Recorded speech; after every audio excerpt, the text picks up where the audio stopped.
Every day, thousands of our workers are being denied their basic human rights to earn a decent living, to have a voice at work, to share in our democracy. Mother of us all. And we need to protect it. Too many people have fought, went to prison, died, and were beaten in order that we have these rights. Place of our birth. Labor rights, worker rights, and civil rights are all part of the same fabric. Can we stand aside? We want protections. We want our rights protected. We want to be able to unionize, and we want to be treated with Watch respect. the rape of the world. Well, it's really about the premise of America, which is if you get up every day and work hard, you should be able to take care of yourself and your family. But for 30 million Americans, that promise hasn't been fulfilled.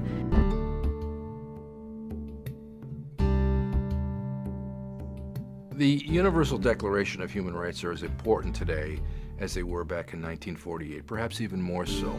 The right to associate is particularly important. If you go back to the struggles, in the early 30s, it was just about men and women who came together and said, this isn't okay. Organized labor gave us the 40-hour work week.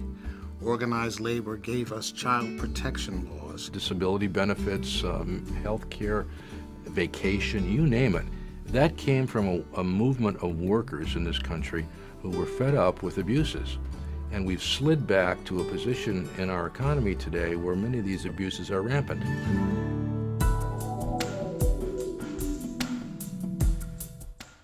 I think when Americans become aware of the stories of the individual men and women who've struggled so hard to be a part of organized labor and were denied that right, those stories help to transform. People like Verna Bader in Taylor, Michigan, who was a 60-year-old grandmother who worked at a machine shop, and she had a live wire over her head.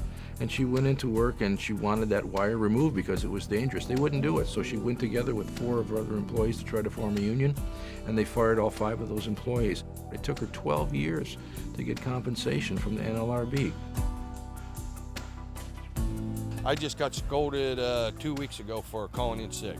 I've been here 4 years, I've called in sick 3 times. And I honestly got scolded for doing it. And I'm 42 years old and I don't need to be scolded.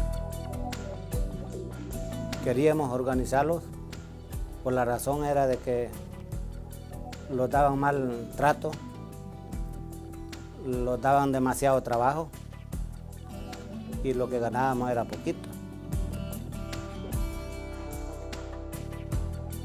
Everybody wants benefits, better wages, but in my case,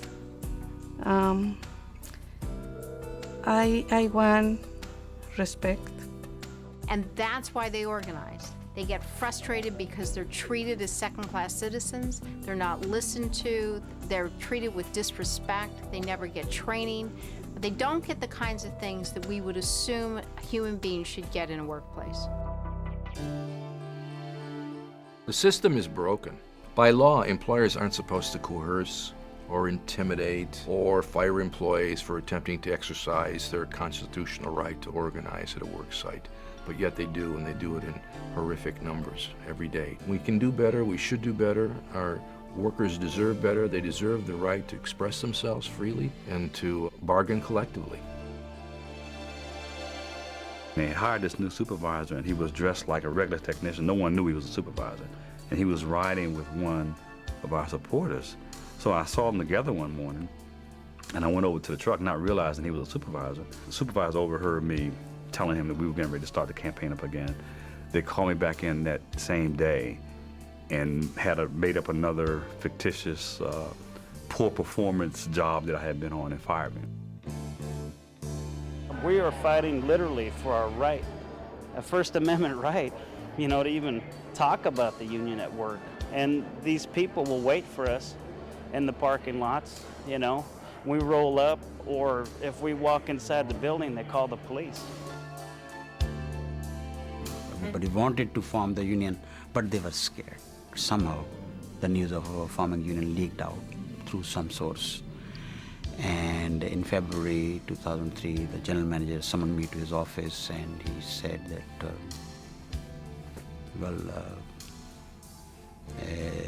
you're trying to become a leader, and what if I fire you right now? So what we do at American Rights at Work is tell these human stories so that the American people understand that labor rights and labor law is being violated at a terribly accelerated rate in America today. American Rights at Work is essential to getting the message out about really the right to organize in our society. I think American Rights at Work is unique because its primary mission is one of public education, helping to bring the stories of men and women who are struggling hard to get protections in the workplace to a wider audience. By showing disparities in the way workers are protected, not just in the United States, but around the world, American Rights at Work is really doing a great service to the entire country. American Rights at Work is doing the right thing to help members here in the House get our message out about the inequities that exist throughout the world in terms of protection for workers, the ability to unionize, and the ability, for God's sake, to earn a decent wage. The company is only as good as its workers. If you have a happy worker, you're going to have a great company.